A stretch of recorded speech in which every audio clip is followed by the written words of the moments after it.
All right, everybody, welcome to our latest virtual bourbon event. My name is Steve Akley, and we've got a fun one here today. We're going to try to create the ultimate blend. As we know from the hit movie from the ABV network, blending is trending.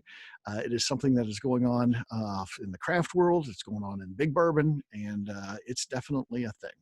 So again, my name is Steve Akley. I own a company called the ABV Network, and joining me today is Adam Stumpf, owner of Stumpy Spirits. Hey, Adam, how you doing, man? I'm doing well, Steve. Thank you. That's good. That's good. So we're going to kind of go over a couple things today. We're going to go over the kit. Again, don't worry if you haven't even gotten your kit yet. They are on the way. All of them were mailed. I went to the post office three separate times this weekend. I went Saturday, Sunday, and Monday. And the last of them, I just had three left that I had to drop in the mail on Monday. So they should all either be your way or soon if you don't already have them. Please know that you don't need them tonight. We're not practicing with or anything like that. This is for your use to build the ultimate whiskey blend. So we're going to talk about the kit. We're going to talk about how to use it, but it is not anything that you need in your possession right now. So we'll be talking about that. We're going to be talking a little bit on blending and how to create a great blend. And then we'll get into some kind of the rules of the contest and how it's going to work. This is about a month-long opportunity to kind of play with these a little bit and then get them back to us. Me specifically is where they'll go to, and they will be judged, and the winning one will win that great prize of a whiskey thief from Vendome Copper. So I think the starting point before we kind of get in and blending and get some tips from Adam, who will be kind of leading that part of it, I just want to talk a little bit about the kit and what you got. So you should have got, or you will be getting soon, a kit with 5 whiskeys in there. There was also a 10 centiliter cylinder that you can utilize to measure out the ingredients as you begin to blend. There was a 50 milliliter beaker that you can use to create your blends in. There was a funnel, and then finally there was a box that has my address on it, as well as a 2-ounce bottle that looks like this, and there's a label in there. I was going to affix the label to the bottle, but Justine, who helps me out with all the labeling, said, hey, it's much easier if you don't put it on there. They can write it out on a flat surface and then apply it. I think that was actually a good idea. So again, and we're flexible too. We're just wanting to know the percentages or the centiliters, and we can figure out the percentages of the whiskeys that are going to be in there. And we'll talk exactly how all that works when we talk about some of the rules of the contest. But the 5 whiskeys that you got, Adam, you will be on track here to provide and this is all Stumpy Spirit stuff. So this is stuff that he has made and pulled for us kindly. And they are all 100% individual grains. So the first one is corn. What proof did we come at on that corn whiskey? Let's see. 100% yellow corn. We were at, zoom in, good Lord. That one was 114.1. 114.1 on your corn whiskey. Okay. Next corn one. Bourbon, Steve. Corn bourbon. Corn bourbon. That's what. Yeah, he keeps wanting to say it's bourbon because it was in a charred new oak barrel. It was in a new barrel. It's bourbon. Yes. 100% yellow corn bourbon. Yes. But all bourbons are whiskey. So I mean, technically. Yeah, but you're lumping me in with mellow corn, and I don't like that. Okay. So you were more right than I was, though I wasn't technically wrong.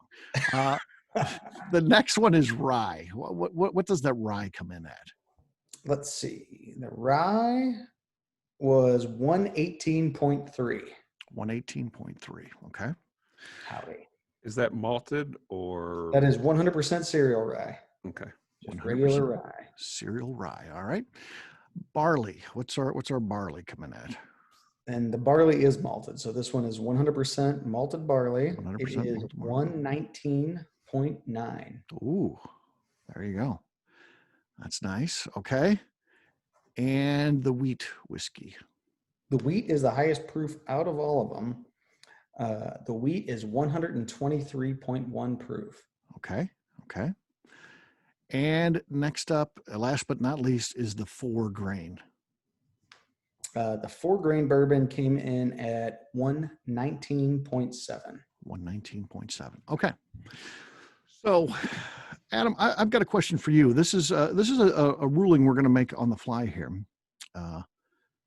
they've got 5 ingredients. Can water be a 6th ingredient? That would be the only other ingredient we could potentially allow. Are you?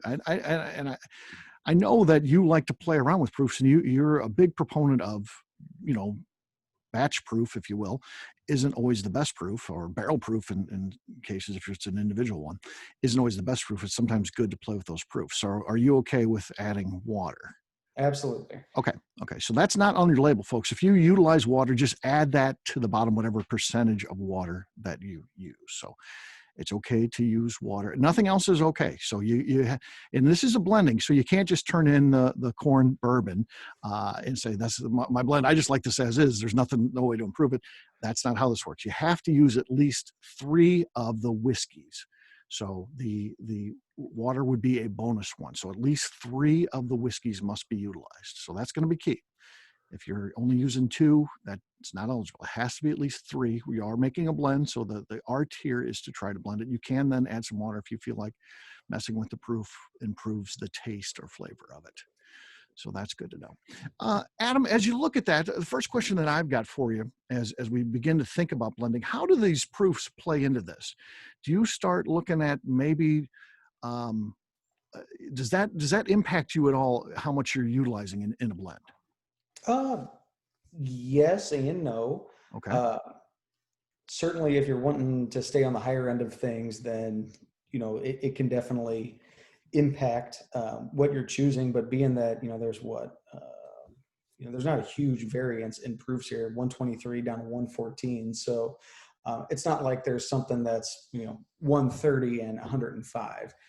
So they're all kind of in that range. So in this particular situation, I would say not as much. Proof more for me is kind of it's always a good starting point. I feel like, have any of you guys ever done Steve, I know you have, a single barrel selection at Limestone Branch? So I think these guys do an awesome job of this, right? At least the time I was down there, we had 3 barrels to choose from, and they were 3 different proofs. So we had 9 samples in front of us, and each one of those barrels, everybody sitting around the table liked it a different proof. So to me, proof is always kind of a balancing act between, if I'm going to dilute the proof, the only reason I would want to dilute the proof is to maybe knock some of the heat off the nose, some of that alcohol burn. But the biggest thing is to make sure that, if you are diluting the proof, to not impact the quality in such a way where you dilute all your flavor. So it's kind of a balancing act between heat and flavor whenever I think of proof. Okay. What, let's just, and also kind of start out too, what is an approach with blending? If you were participating in this exercise, which you're not, but if you were doing so, what is your first step in establishing these? And mine, of course, would be tasting them all individually. I think that's important, but beyond that, I think that's kind of a no-brainer. So what would be your next step after you've kind of tasted them, get a feel for them? To me, the big one first is deciding what kind of whiskey or bourbon you want to put forward. So, Okay.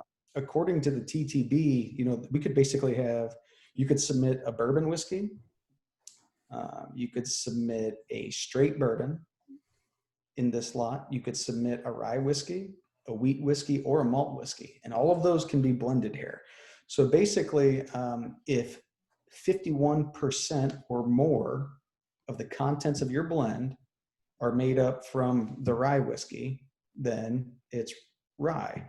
If 51% or more of the proof gallons are made up from the wheat whiskey, that's technically classified as a wheat whiskey.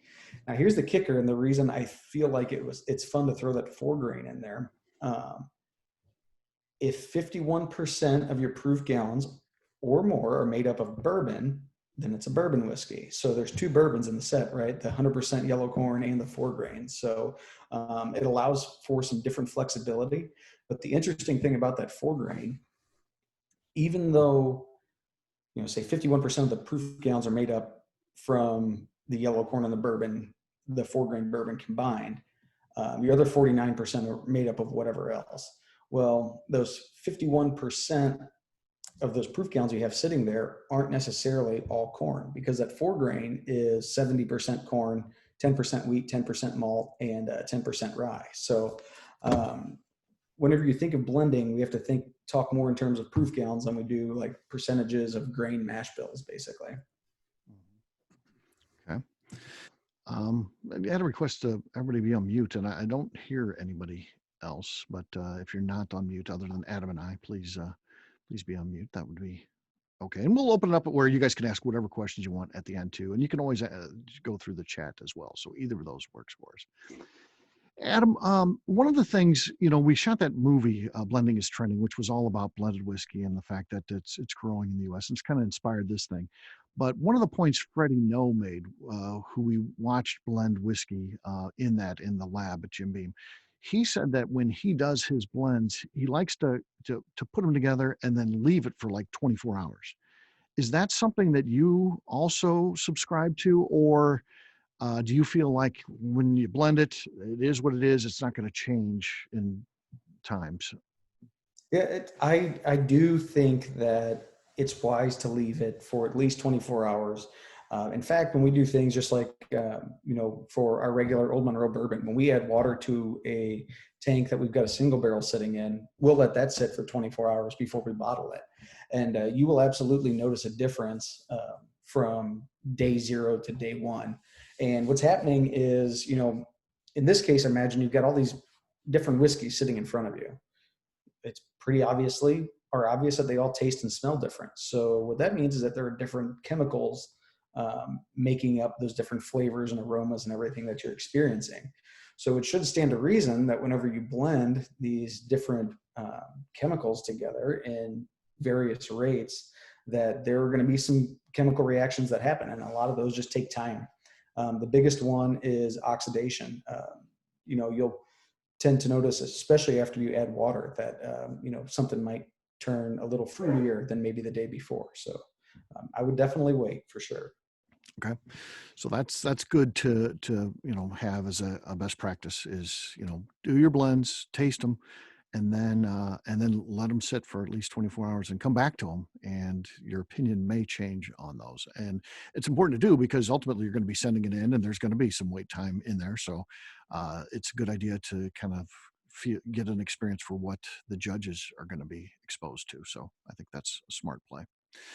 Adam, from your own personal perspective, as you taste the whiskeys for the first time, and you've got 5 here, does something happen in your mind where you also begin to kind of put together what you're looking for from these whiskeys, and then you blend them to try to find that? Or are you blending in percentages based on how much you like them, and then just saying, and then trying them and saying, oh, this is the one that I like best out of that? Yeah, I feel like anytime you set out into blending with something that you want to blend, having that preconceived notion is never a good thing, or most of the time not a good thing, right? In the case of these, I think it's really interesting because I feel like you should almost let the whiskey tell you where you want to go. Maybe you taste the wheat and you say, wow, this wheat's absolutely outstanding relative to the rest of them. I want it to constitute the majority of my blend, so I'm going to submit a wheat whiskey. Maybe you originally thought you wanted to do a bourbon. So, I would blend what you think is going to taste good, and just let the whiskey tell you that for sure. Mm-hmm. It's part of finding or creating a good blend, going past what is good, Adam. And what I mean by that is, are you blending and then you think, wow, this is it, I'm done? But then do you blend some more just to see if there is room for more improvement? Or, and then when that doesn't happen, you're like, yeah, the previous blend was as far as I can take this thing. Or do you, when you get that aha moment, or do you just stop? You're like, this is as good as it, I need it to be. This is perfection. What's your approach there? We've seen both. We've had situations where you're going along and you're like, man, this is good, but it could really benefit from, a little more like chewiness, more of a texture thing. So, hey, we're going to toss a little bit of malted barley in there. So there's always that kind of like leading up, like, what is this lacking? There's always that piece of it. I don't think I've ever made a blend ever in my short history of blending, but I've never made a blend and, on the first time said, oh, this is the one. This is as good as it gets. It's always being pretty critical of what's in that bottle. And kind of the most important part of that is having all of the really detailed notes on the individual barrels that are in front of you, right? So if you put your first blend together, you might have an idea directionally, hey, it needs to be a little sweeter, so maybe I'll add some wheat or something like that. What I would suggest is that do a detailed analysis of each of those barrels individually, and that'll give you a much better understanding of what those are going to be able to contribute to that blend, as opposed to just kind of taking kind of a stab at it and like, oh, wheat's sweet, I'll just add some wheat. So the detailed approach will definitely come in handy for you. Mm-hmm. Any other, tips and that type of thing that you need to share? Let's see. One thing I like to think about is, Steve, I'll make a spreadsheet and I'll send it to you, like a Google sheet, and you can send Okay. it out to the group. And it's kind of my approach to blending.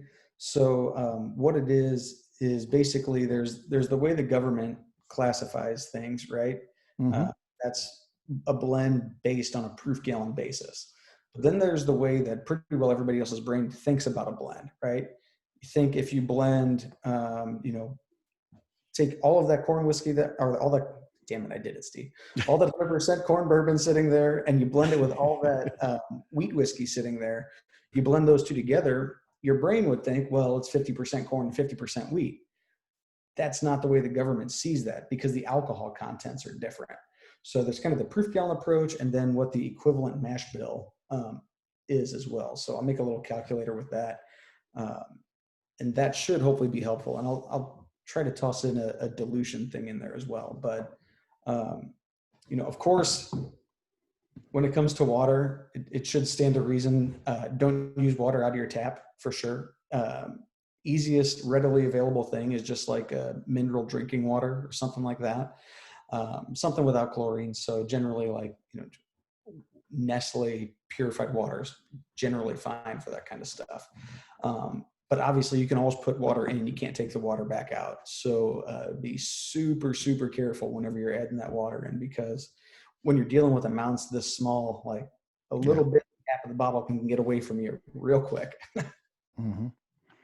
Yeah. Is there any chance that one of these is so good that it has Stumpy's name on it like a year later? not gonna never say never, Steve, is what I'm saying. Okay. All right. That's exciting to know. So yeah. Listen, asshole. So, and like I said, we do have the fun. He's not on here tonight, but Royce Neely is going to be in this. He owns Neely Family Distillery. He paid for a ticket like everyone else here, so he's in this. And again, I keep saying that he doesn't have anything to win. He has everything to lose. I mean, he's got whiskey thieves. He wants the bragging rights, is what he wants. But I think I don't think you get him. I think if he wins, everyone just says, "Well, you're a professional, you won," of course. But if he loses, everyone knows that he lost. So, Adam, what do you think about that? There's no upside for him, is there? The thing that I love about this is that this has nothing to do with anyone's ability to distill.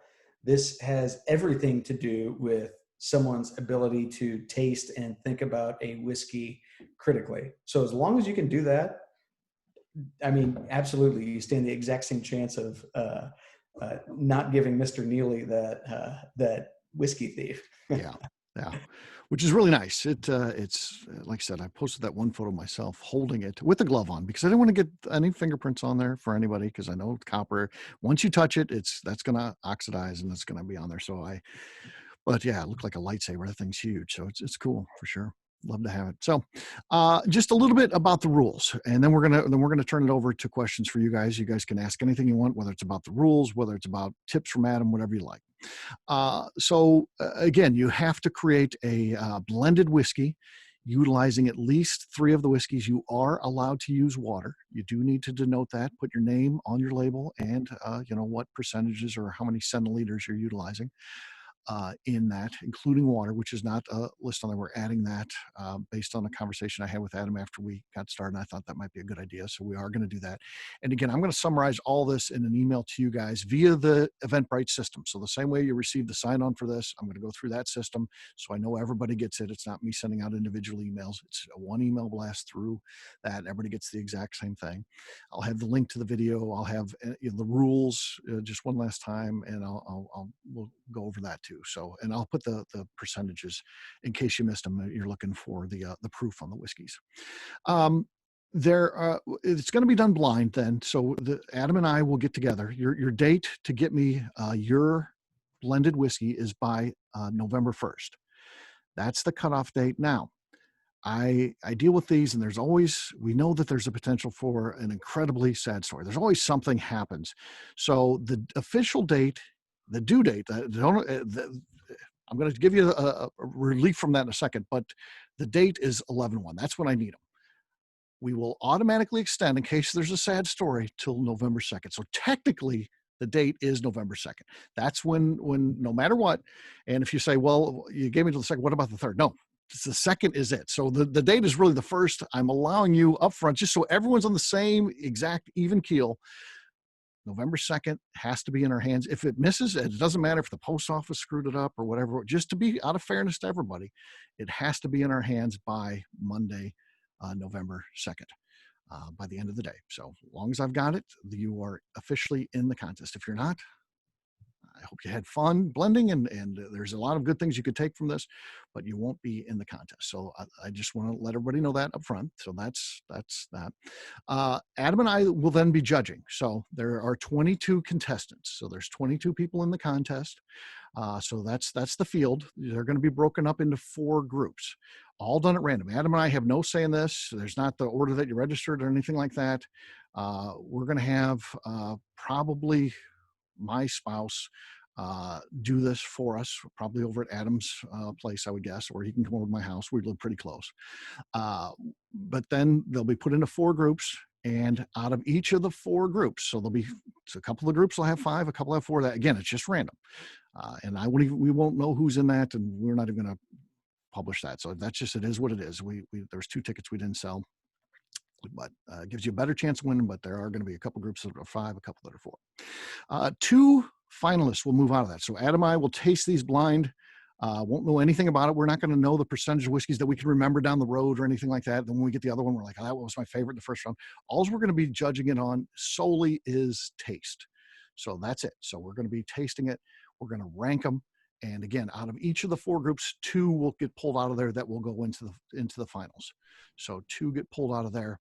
That means there'll be 8 going into the finals, and we will announce this. We have another Zoom event where we'll announce all the winners. So we'll announce everybody that made it to the finals, so you'll know whether or not you made it at least to the second round.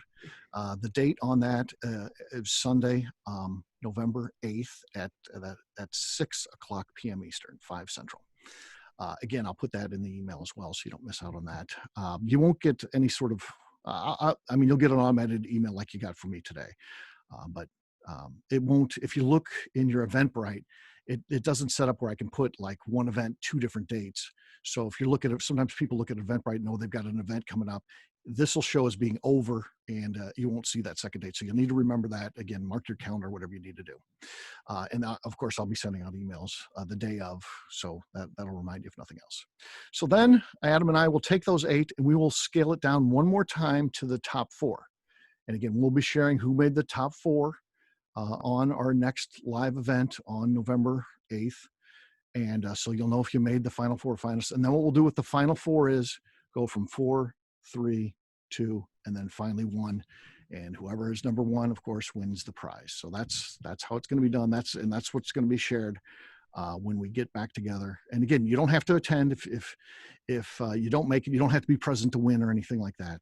So if you're busy, we'll record it as well, and you'll have that. Or if you win and you want to share it with friends and family afterwards, it'll be available on our YouTube channel, which is Bourbon Sasquatch YouTube channel. That's our production company. So that's kind of it for the rules. I do want to open up. You guys can take yourself off mute. November 1st is a Sunday, correct? November 2nd is a Monday. November 8th is also a Sunday. Steve, a couple things real quick. You want me to give some real like quick stats on the barrels, or do you want to save that to later? Or No, give some quick stats. What do you got, man? just this is off the top of my head for when we pulled them. So I don't remember like the exact entry proofs and all that, but directionally I can tell you a lot of stuff or a few things about these. So number one, I think this is really cool because, you know, somewhat early on we realized that, hey, if we lay down all these building blocks, we lay down the wheat, we lay down the rye, we lay down the malt, we do all these things individually, that gives us flexibility down the road as these things age to really put together an infinite number of whiskeys, and we aren't necessarily married to one single mash bill. So you guys are quite literally tasting some of the first barrels that we put down as part of that program. So this is really kind of the beginning of our blending program, and you guys are tasting that whiskey. So I'm very interested to see what you guys come up with. And honestly, if there's one that is just super, super good, I've got barrels of this stuff sitting there, these exact barrels. So there is a chance that we may blend and bottle up, something that's super good. So anyway, That is cool. about as non-committal as I can get, right? Yeah. In all seriousness, that you guys are also helping us kind of decide where we're going to take this blending program. But anyway, we did choose some pretty interesting barrels for you. So the wheat whiskey is out of a super premium barrel. It's out of what's called the Wave Stave barrel from Independent Stave Company. So it's 18-month air seasoned wood. They rip the grooves on the insides of those barrels. You get 15% more surface area per barrel. And that one, they do those at a medium plus toast with a #1 char on top of those. It was 2 years old this summer. So the malted barley, that one is over 2 years in a 30-gallon barrel. So over 2 years old, but in the smaller barrels. So you'll notice probably a little more concentrated flavor there. The 100% yellow corn was over 2 years in a 53-gallon barrel. The rye was over 2 years in a 30-gallon barrel. And so if you would stop right there and blend those 4 whiskeys together, you would technically be able to call whatever the blend you submit is straight because they're all 2 years old. Now here is the fun caveat that 4-grain bourbon is not 2 years old. All the other ones came off the pot still. The 4-grain came off of the column still in March of 19. So I think you'll notice some pretty interesting things about that 4-grain that you might like to include in your blend, maybe not. But that's kind of the, do you sacrifice taking straight off the label for flavor if you end up liking that flavor better?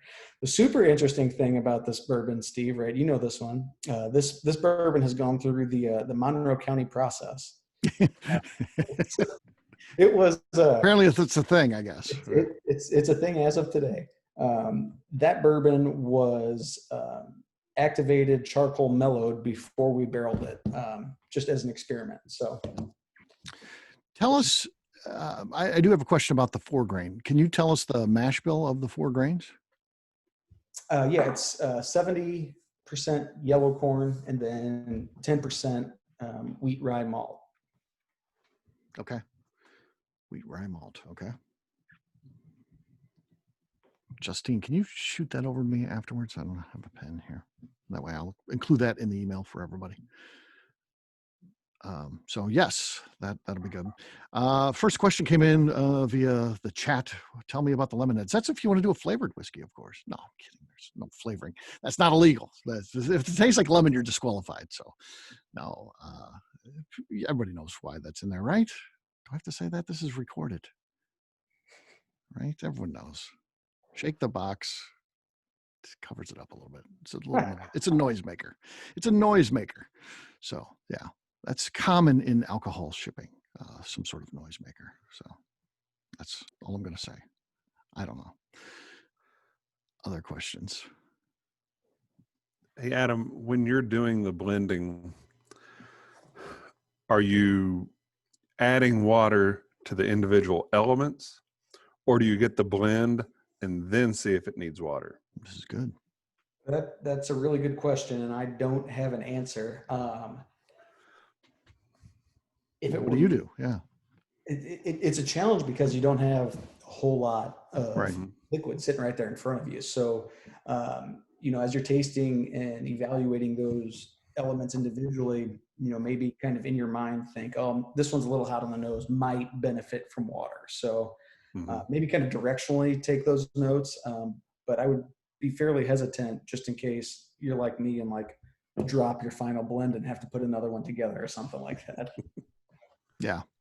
That's the biggest challenge of this thing is the small amount of liquid, 200 milliliters of each of your whiskeys. That's tough. That's the hardest part of what you got to do. That's the biggest challenge, not blending the whiskey. It's utilizing the samples that you got.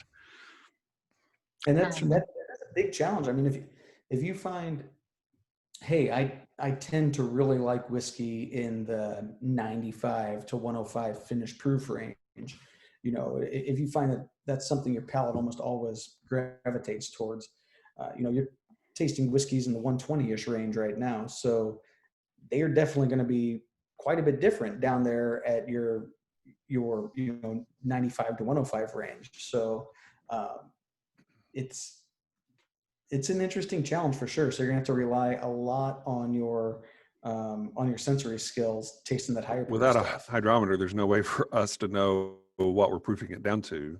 So I'm gonna make a little calculator, and I will get you something that will at least get you in the ballpark. Okay. Thank you. I'll send that too, depending on when Adam gets around to it. It may be 2 separate emails, but if he sends it, I'll get it to you. So. And if for all of you bourbon nerds out there, so everybody on here, there's a free app out there in the App Store called Hoochware, HOOCHWARE, and we use it all the time in the distillery. But there are a lot of different things in there. There's a blending calculator in there, so you can do all kinds of like dilution calculations and all that stuff. So if nothing else, it's fun to look at. Yeah. Hoochware. Okay. What else do you guys need to know? Hey, could you talk a little bit about what the difference would be in flavor from a mash bill made up of kind of the same percentages of what we're going to blend? So like maybe I blend a whiskey that's 50% corn, 25% wheat, 25% barley. But if I did that in a mash bill and then aged it for 2 years in a barrel instead, how would that differ taste-wise? Yeah, that's a great question. And that's a kind of the approach that Freddie took to Little Book, right? On chapter 1, he made the Jim Beam white label by blending those things together. Yeah. And that is definitely an approach that you can take. In a big distillery that's using many of the same variables, I think that is a good approach to take. The weird thing about this situation is that if you would take out of our distillery specifically, the equivalent mash bill and make it, I would say the blend that you're going to put together would be more complex than the one made with the straight mash bill would be. And the reason I say that is in all those barrels you're tasting, right, and you're going to be putting your blend together with, we're getting variables that we couldn't get out of one single barrel. We've got different barrel sizes. Honestly, there's different yeast strains there. We've got different barrel technology there. So by getting all of these other factors in there, your blend is actually going to be more complex than what, a quote unquote single barrel would be of the equivalent mash bill, which is one of the coolest things about blending. And, honestly, kind of one of the biggest misconceptions. But that's a fantastic question. What other questions? Hey, Adam, what was your first aha moment when you're starting to play around with this stuff? All of a sudden you realize, yeah, I shouldn't have done it that way. I got to do it this way going forward. kind of like your first stumble out of the blocks on a track race. Did you have any moments like that that you could share to get us up to maybe step 7, and so we don't make that same mistake? Yeah, the biggest thing I would say, do your evaluation of all of those things individually, and then come back later at some point. Give it a little while longer. Do the evaluation in the exact same order, and then do it in the reverse order. And what you're doing there, and you don't even really need to do the later thing. Even if you would evaluate them all first and then go in the reverse order, that kind of gets that. A lot of times there's just weird, like, either the first thing I taste is going to be the greatest thing I'm going to taste, or it's the worst thing I'm going to taste. So you kind of get that out of it a little bit, because these are all higher proof samples. The first thing you smell might be like, oh dear Jesus, there's a ton of alcohol in the nose of that. After you go through that whole, at least nosing of all of those, your senses are going to be a little more acclimated. Then you go in the reverse order, and that might throw everything back up in the air for you. And you might say, oh shit, well, this one, now that I'm acclimated, I can start to get all these different undertones. So that's probably the biggest thing. And take your time for sure. Especially like when you're measuring out, like, this is how we consider putting different things together on a lab scale, right? You do it on a small scale, and then you end up scaling it up. Well, if you've got 3 different things in that cylinder already, and then you accidentally dump in a little too much of something else, that could be a bit problematic at times, for sure. And then of course you've got the 2 different vessels. Measure in one and keep your blend in the other one, for sure. Yeah. That way you don't get that situation where you dump a little too much into your blend, and then it's messed up. So yeah. And one other thing is, whenever you mix something together, like I would use like, you've got like one of the long bar spoons or something like that, something to mix your actual blended whiskey together. We've noticed, and it's easier to mix a small vessel like that. We notice when we're mixing tanks, even on a single barrel bourbon, call it 50 gallons of bourbon sitting in a tank, we add water to it, we blend that tank up. It might take 10 to 15 minutes or so for that blend to hit its final proof, because you've got water and the ethanol starting to blend, and you'll see these kind of crazy like waves and haze and bubble and all this stuff. Once you put your blend together, let it sit for a little while before you go evaluate it, because you have to wait for that ethanol and water to go completely into solution. And if you taste it too early, your alcohol could be on your top and your water could be in the bottom, and you think you might be evaluating something completely different than you really are. Those are the big ones. It's a good question as well. All right. Other questions out there?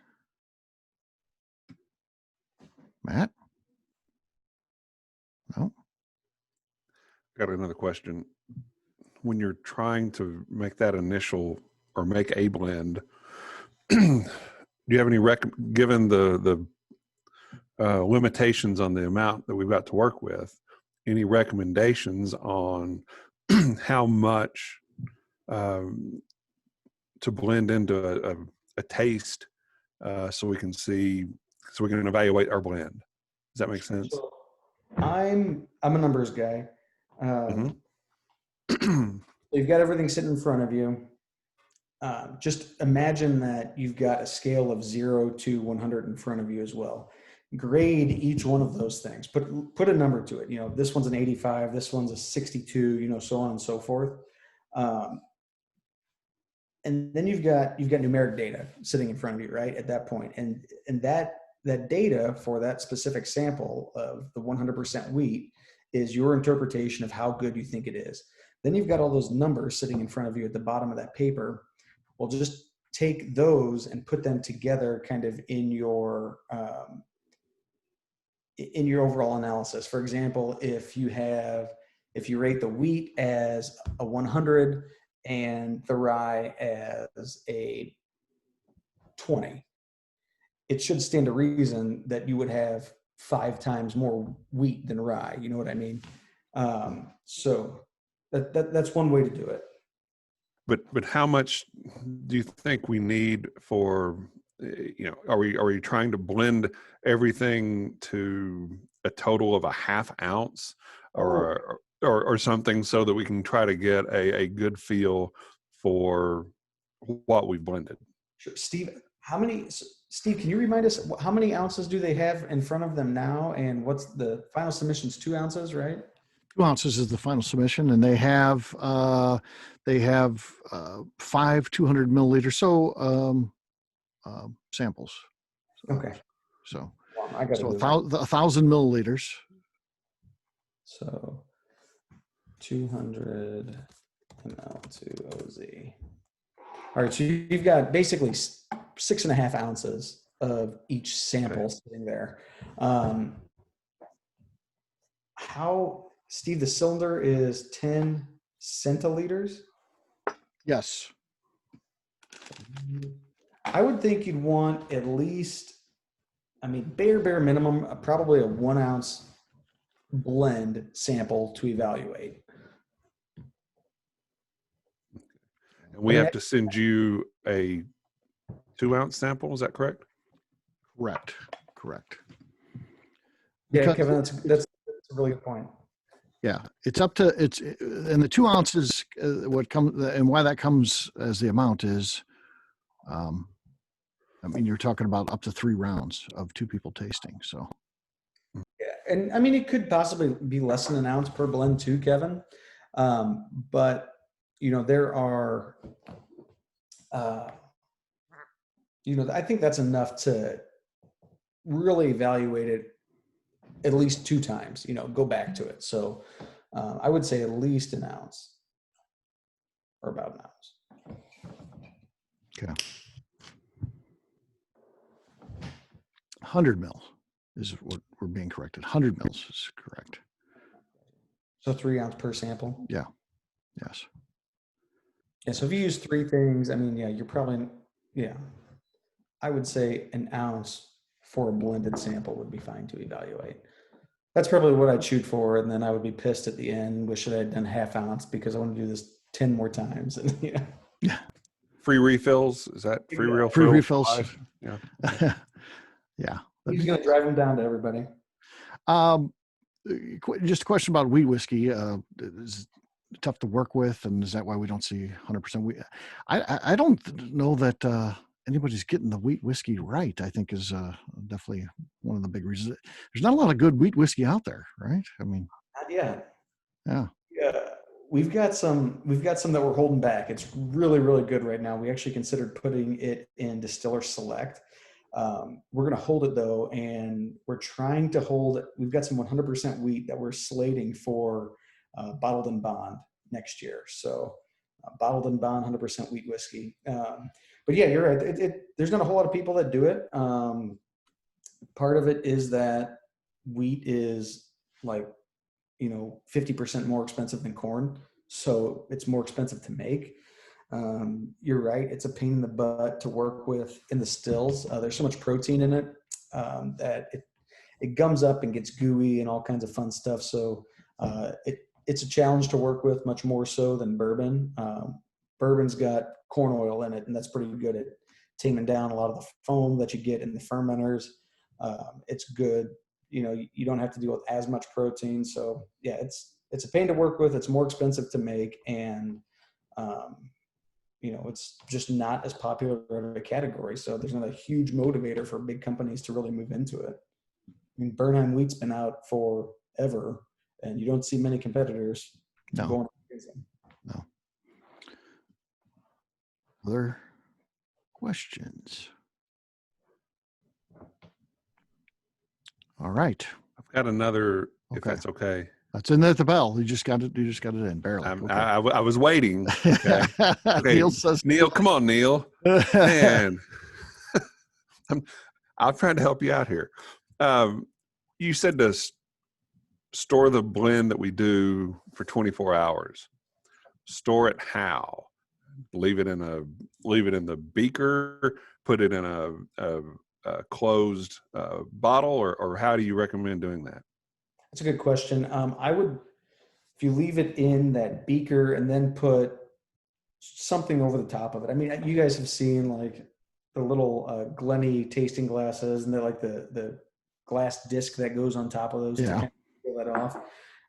To where you're going to keep the bugs out of it, obviously, but you do kind of want that vessel to be able to breathe just a little bit. Okay. Fair enough. All right. Last chance. You might also notice the proof will probably drop a point or so just sitting in that in your beaker overnight too. Just Okay. alcohols evaporate faster than water generally. Okay. All right. Well, that wraps up this part of it. Like I said, we'll get at least one email, probably two as a result of this. I don't know that Adam will get his out. I'm going to work on mine tonight. Hopefully I get it out and sent your way with the information that I promised you. I'll get that over to you guys. And then when Adam sends over a couple things he was going to do, I'll send out a second email. Again, all through the Eventbrite system, which sends it directly to your email. With that, I'll wrap the official meeting part up, and we'll stick around and chat if you like. But the official meeting stuff is done, and you guys are officially adjourned. Thanks.